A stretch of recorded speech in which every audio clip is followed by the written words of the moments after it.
Dans la communauté de personnes âgées Sovereign Glen de Centennial au Colorado, les résidents reçoivent leur première dose du vaccin Covid-19 de Pfizer.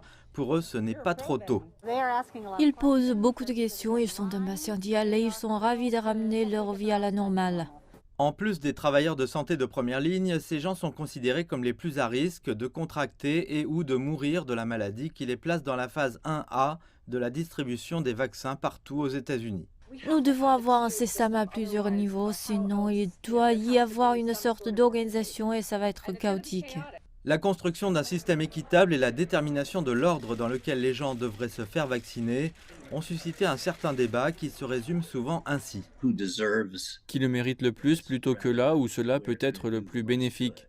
Ce qui, dit le docteur Matthew Vigna de l'Université du Colorado, signifie équilibrer les gens les plus à risque et ceux qui sont les plus responsables de la transmission, comme les prisonniers. Les gens qui sont dans des circonstances où ils ne peuvent pas s'empêcher de le diffuser à tout un tas d'autres personnes, car alors vous pourriez éviter ces événements super infectants.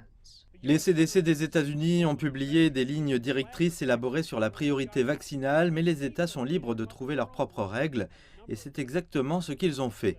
Selon un rapport de la Kaiser Family Foundation, 10 États ont ajouté des policiers et des pompiers à leur groupe de phase 1, 3 patients psychiatriques supplémentaires et un personnel de garde d'enfants supplémentaire.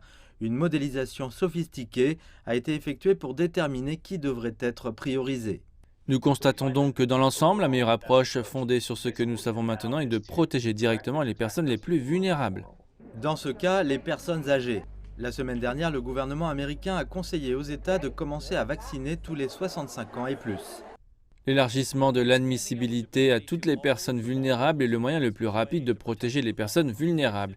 Il est tout simplement beaucoup plus facile de gérer les vaccins et les rendez-vous pour tous les 65 ans et plutôt que d'élaborer des catégories plus complexes. Je fais partie d'un groupe à très haut risque, je suis afro-américain et j'ai 66 ans. Il est donc très important que les gens de ce groupe d'âge qui peuvent se faire vacciner se fassent vacciner à leur tour.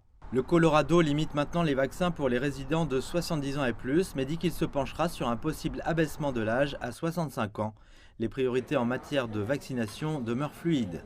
Il se peut donc qu'il y ait encore d'autres mouvements au fur et à mesure que nous poursuivons ces conversations et que nous en apprenons un peu plus sur le vaccin. Mais il semble que les chauffeurs Uber, les barbiers et les personnels de maisons funéraires, qui ont tous fait pression sur les États pour être sur la liste, devront attendre un peu plus longtemps.